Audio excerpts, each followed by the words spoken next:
믿을 수 없는 일이 일어났습니다. 무려 수천 년의 역사를 가진 인도의 겐지스강이 70년 만에 최악 가뭄으로 허덕이자 한국이 움직였습니다. 처음엔 한국, 조그만 나라가 뭘 안다고 우리 강을 바꾼다는 겁니까? 다고 큰 소리를 쳤지만 한국 물관리 기술을 그대로 도입하자 인도는 환호성을 질렀습니다. 대체 어떤 기술이었을까요? 지금 바로 확인하시죠. 1초 만에 누를 수 있는 구독과 좋아요 부탁드립니다. 저는 인도 수자원청에서 실무팀장으로 일하는 디피카입니다. 서울대학교에서 수자원공학을 전공했죠. 하지만 그 시절이 그리 좋은 기억만은 아닙니다. 70년 만에 최악의 가뭄이 겐지스강 유역을 덮쳤습니다. 매일 아침 사무실에 도착하면 절망적인 보고서들이 쌓여 있었어요. 수십만 명의 주민들이 탈수 증상으로 고통받고 있다는 내용이었습니다. 창밖을 내다보면 급수차 앞에 줄을 선 아이들이 보였어요. 어떤 아이는 물통을 들고 새벽부터 기다리고 있었습니다. 그 모습을 볼 때마다 가슴이 먹먹해졌어요. 사실 저에게는 한국에 대한 복잡한 감정이 있었습니다. 유학 시절 겪었던 무시와 차별이 아직도 상처로 남아있거든요. 한국 사람들은 저를 그저 개발도상국에서 온 학생 정도로만 여겼어요. 그때의 기억 때문인지 한국 관련된 일이 나오면 본능적으로 거부감이 들었습니다. 동료들이 한국 기술 도입을 언급할 때마다 속으로 생각했죠. 한국 기술이라니 차라리 하늘에 기도하는 게 낫겠어. 하지만 현실은 더 절망적이었습니다. 가뭄은 계속 심해지고 있었고 우리가 할 수 있는 일은 제한적이었어요. 매일 밤 집에 돌아가면서 무력감에 시달렸습니다. 겐지스강은 우리에게 어머니 같은 존재예요. 그런데 그 어머니가 목마름으로 고통받고 있었습니다. 강물은 눈에 띄게 줄어들었고 강바닥이 드러난 곳도 생겼어요. 현지 주민들의 절망적인 눈빛을 마주할 때마다 심장이 무너지는 것 같았습니다. 아이들은 학교도 못 가고 물을 구하러 다녀야 했어요. 어른들은 농사를 포기하고 도시로 떠나고 있었습니다. 이런 상황에서 정부는 해외 기술 도입을 검토하기 시작했어요. 그 중에서도 한국수자원공사의 기술이 거론되고 있었습니다. 저는 내심 복잡했어요. 과연 한국 기술이 우리의 절망적인 현실을 바꿀 수 있을까요? 의문이 들었지만 다른 선택의 여지가 없다는 것도 알고 있었습니다. 그건 어느 날 한국수자원공사에서 파견된 기술자가 인도에 도착했습니다. 한승현이라는 3세 남성이었어요. 물관리 인공지능 전문가라고 소개했습니다. 놀랍게도 한승현 씨도 서울대 출신이었어요. 저보다 몇 년 선배였습니다. 하지만 저는 그를 반갑게 맞이할 수 없었어요. 과거의 상처가 다시 떠올랐거든요. 첫 미팅 자리에서 저는 일부러 냉랭한 태도를 보였습니다. 한승현 씨가 정중하게 인사를 건넸지만 저는 최소한의 예의만 지켰어요. 한승현 씨는 제 태도에 당황한 기색을 보였습니다. 아마 이런 대우를 받을 거라고는 예상하지 못했을 거예요. 하지만 저는 마음을 열고 싶지 않았습니다. 회의실에서 한승현 씨가 프레젠테이션을 시작했어요. 스마트 물관리 시스템 하이드로넷이라는 기술을 소개했습니다. 화면에는 복잡한 그래프와 데이터들이 나타났어요. 저는 팔짱을 끼고 차갑게 말했습니다. 한국인은 늘 기계만 믿죠. 우리는 물을 신으로 대합니다. 한승현 씨의 표정이 잠깐 굳어졌어요. 하지만 금세 미소를 지으며 계속 설명을 이어갔습니다. 그의 침착한 반응이 오히려 저를 더 자극했어요. 하이드로넷 시스템은 실시간으로 물의 흐름을 추적하고 인공지능으로 최적의 배분을 계산한다고 했습니다. 센서 네트워크를 통해 누수까지 감지할 수 있다는 설명이었어요. 솔직히 기술적으로는 인상적이었습니다. 하지만 저는 인정하고 싶지 않았어요. 이런 첨단 기술이 과연 인도의 복잡한 현실에 적용될 수 있을지 의문이었습니다. 한승현 씨는 포기하지 않았어요. 매일 사무실에 나타나서 시스템에 대해 설명했습니다. 때로는 현장 조사를 제안하기도 했어요. 저는 계속 거부감을 표했지만 속으로는 조금씩 흥미가 생기고 있었습니다. 한승현 씨의 진지한 태도와 전문성을 부정할 수는 없었거든요. 그럼에도 저는 마음의 문을 열지 않았어요.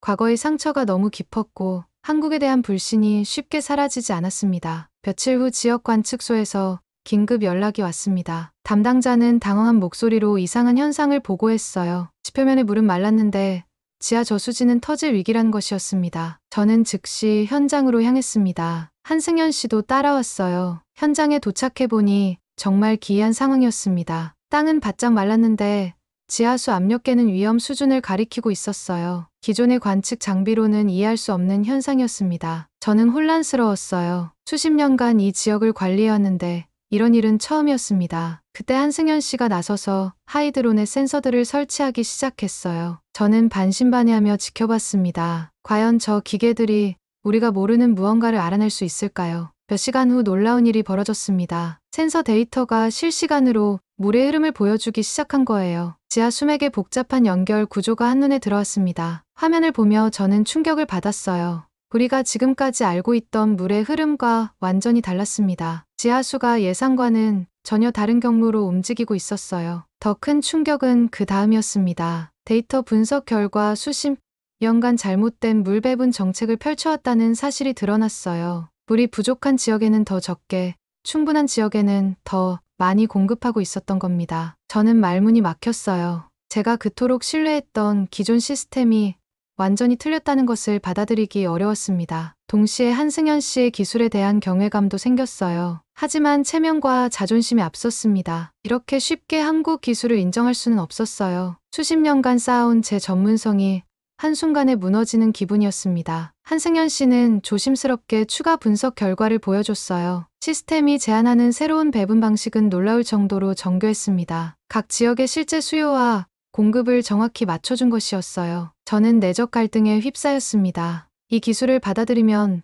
많은 사람들을 구할 수 있다는 것을 알았어요. 하지만 동시에 제 기존 신념과 자존심을 포기해야 한다는 부담감도 컸습니다. 그날 밤 집에 돌아가서 잠을 이루지 못했어요. 센서가 보여준 데이터들이 계속 머릿속을 맴돌았습니다. 과연 제가 지금까지 얼마나 많은 실수를 저질렀을까요? 다음 날 한승현 씨 팀이 더 놀라운 것을 보여줬습니다. 실시간 누수 지도였어요. 도시 전체의 상수도관에서 새고 있는 물의 위치가 정확히 표시되고 있었습니다. 저는 눈을 의심했어요. 우리가 몇 달째 찾지 못했던 누수 지점들이 한눈에 들어왔습니다. 심지어 아직 표면에 드러나지 않은 지하 누수까지 감지하고 있었어요. 가뭄 대응 시뮬레이션도 인상적이었습니다. 다양한 시나리오에 따른 물 공급 계획이 실시간으로 계산되었어요. 몇 주 전까지만 해도 상상도 할 수 없었던 일이었습니다. 인공지능의 배분 제한은 더욱 정교했어요. 각 지역의 인구, 산업, 농업 수요를 종합적으로 고려한 최적화된 계획이었습니다. 기존 방식보다 30% 이상 효율적이었어요. 소식이 퍼지자 주민들의 반응이 폭발적이었습니다. 시연회장에 몰려든 사람들은 흥분을 감추지 못했어요. 실시간으로 변하는 데이터를 보며 환호성을 질렀습니다. 한 주민이 저에게 다가와서 따져 물었어요. 왜 이런 걸 지금까지 숨겼죠? 저는 대답할 말이 없었습니다. 사실 저도 이런 기술이 존재한다는 것을 몰랐거든요. 하지만 주민들에게는 변명처럼 들릴 것 같았어요. 그 순간 제가 얼마나 오만했는지 깨달았습니다. 한국 기술에 대한 편견 때문에 많은 사람들의 고통을 외면했던 거예요. 제 자존심이 수십만 명의 생명보다 중요했던 것일까요? 한승현 씨는 조용히 제 옆에 다가왔어요. 비난하거나 타박하지 않았습니다. 오히려 따뜻한 눈빛으로 저를 바라봤어요. 저는 괴로웠습니다. 만약 처음부터 마음을 열고 협력했다면 얼마나 많은 사람들을 더 빨리 도울 수 있었을까요? 제 편견과 고집 때문에 소중한 시간을 낭비한 것 같았어요. 주민들은 계속해서 질문을 쏟아냈습니다. 언제부터 이 시스템을 사용할 수 있는지,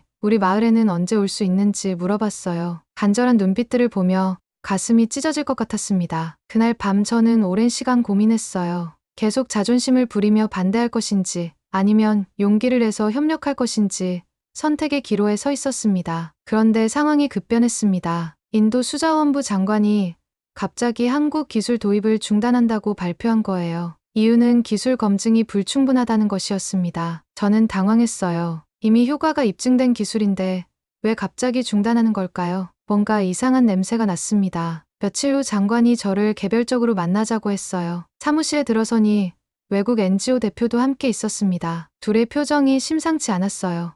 장관은 직설적으로 말했습니다. 가뭄 원조금 관련해서 한국 기술을 차단해야 한다는 것이었어요. 그 돈을 다른 용도로 사용할 계획이 있다고 했습니다. 저는 충격을 받았어요.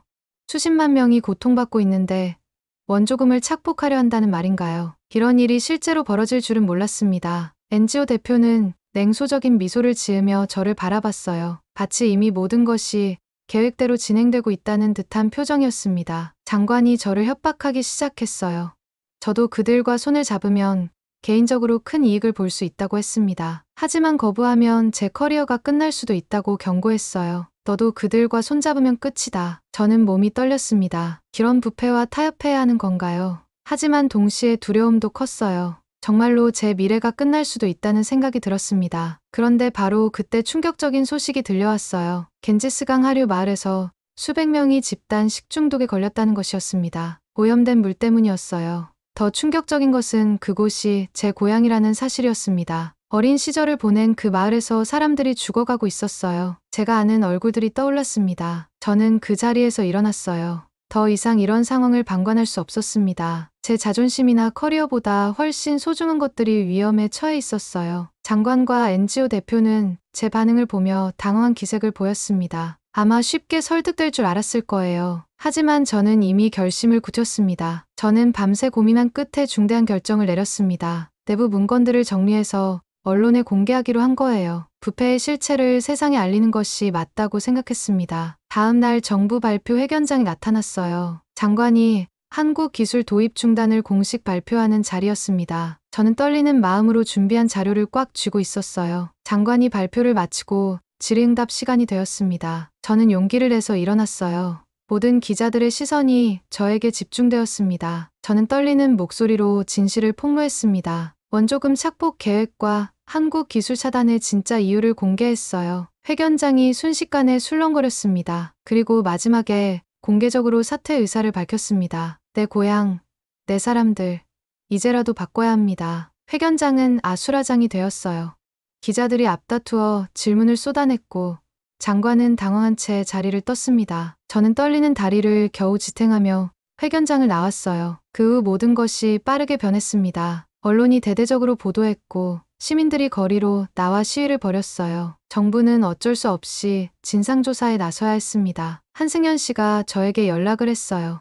함께 시범 지역을 구축해보자고 제안했습니다. 이제 정치적 장벽이 사라진 만큼 본격적으로 시작할 수 있다고 했어요. 저는 주저없이 동의했습니다. 이제는 과거의 편견을 완전히 버리고 한승연 씨와 협력하기로 마음먹었어요. 제 고향 사람들을 위해서라도 해야 할 일이었습니다. 시범지역 구축 작업이 시작되었어요.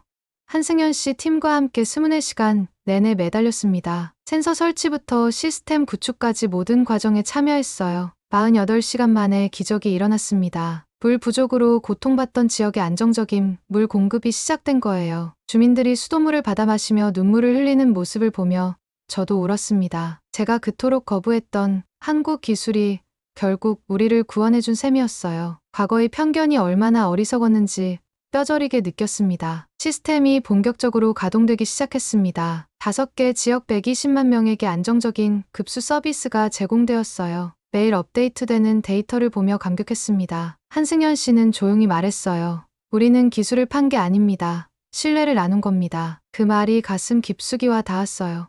정말 그랬습니다. 단순한 기술 이전이 아니라 서로에 대한 믿음을 나눈 것이었어요. 제가 변한 것은 기술에 대한 인식만이 아니었습니다. 한국과 한국 사람들에 대한 편견도 완전히 사라졌어요. 한승연 씨를 통해 진정한 한국인의 모습을 보게 되었습니다. 어느 날 저는 겐지스강으로 갔어요. 강물이 예전보다 많이 늘어나 있었습니다. 시스템 덕분에 물 관리가 효율적으로 이루어진 결과였어요. 강가에서 연꽃 하나를 띄웠습니다. 어머니 겐지스에게 감사 인사를 드리는 마음이었어요. 동시에 과거의 편견에 대한 참회의 의미도 담았습니다. 연꽃이 강물을 따라 천천히 흘러가는 모습을 보며 눈물이 났어요. 기쁨과 후회가 뒤섞인 복잡한 감정이었습니다. 기원 변화가 더 일찍 올 수 있었는데 하는 아쉬움도 있었어요. 하지만 이제라도 변할 수 있어서 다행이었습니다. 더 많은 사람들이 깨끗한 물을 마실 수 있게 되었고 아이들이 학교에 다닐 수 있게 되었어요. 한승연 씨와 함께 현장을 돌아다니며 주민들을 만났습니다. 모든 사람들이 감사 인사를 전했어요. 특히 아이들의 밝은 웃음소리가 인상적이었습니다. 시스템은 계속 발전하고 있었어요. 인공지능이 학습하면서 더욱 정교한 예측과 관리를 하게 되었습니다. 앞으로도 더 많은 지역으로 확산될 예정이었어요. 저는 이 모든 변화의 중심에서 새로운 꿈을 꾸기 시작했습니다. 인도 전체의 물 문제를 해결하는 것이었어요.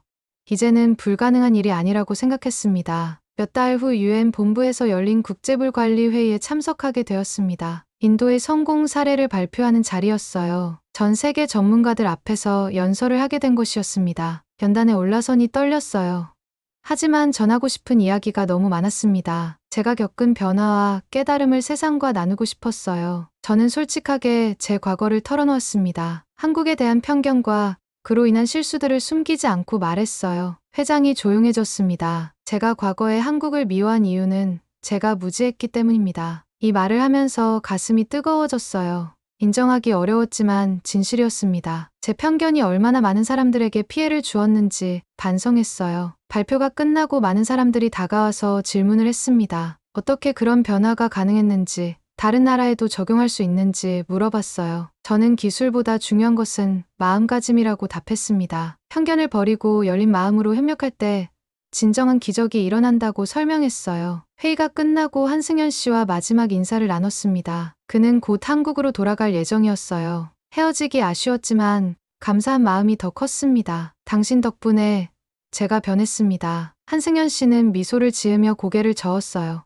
변한 것은 저 혼자가 아니라 우리 모두라고 했습니다. 서로에게서 배우고 성장했다고 말이에요. 지금 제 사무실 창밖으로는 아이들이 수돗물로 손을 씻으며 웃고 있는 모습이 보입니다. 그 맑은 웃음소리를 들으며 뿌듯함을 느껴요. 겐지스강은 이제 더 이상 울지 않습니다. 대신 생명의 노래를 부르고 있어요. 그 노래 속에는 한국과 인도의 우정도 담겨 있습니다. 저는 이제 새로운 꿈을 꾸고 있어요. 전 세계 물 부족 지역에 이런 기적을 전파하는 것입니다. 편견 없는 협력이 얼마나 큰 변화를 만들 수 있는지 몸소 체험했거든요.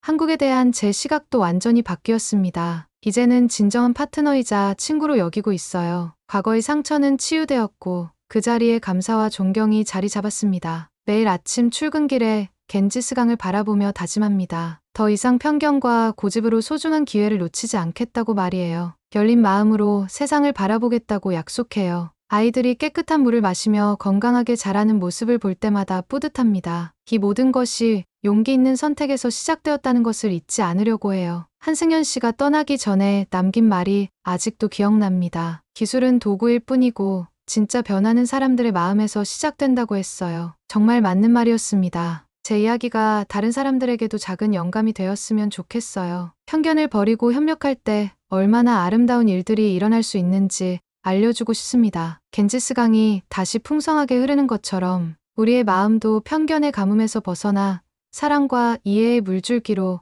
가득 차기를 바랍니다. 그것이 진정한 기적이 아닐까요? 지금까지 겐지스강을 구한 한국 물관리 기술 이야기였습니다. 편견과 오해를 넘어선 진정한 협력이 얼마나 큰 기적을 만들어낼 수 있는지 보셨죠? 디피카의 용기 있는 선택 덕분에 120만 명이 깨끗한 물을 마실 수 있게 되었습니다. 한국의 기술력이 세계 곳곳에서 인정받고 있다는 사실 정말 자랑스럽지 않나요? 여러분도 이런 감동적인 이야기가 또 있다면 댓글로 알려주세요. 구독과 좋아요는 더 좋은 콘텐츠를 만드는 원동력이 됩니다. 다음 영상에서도 놀라운 한국의 이야기로 찾아뵙겠습니다.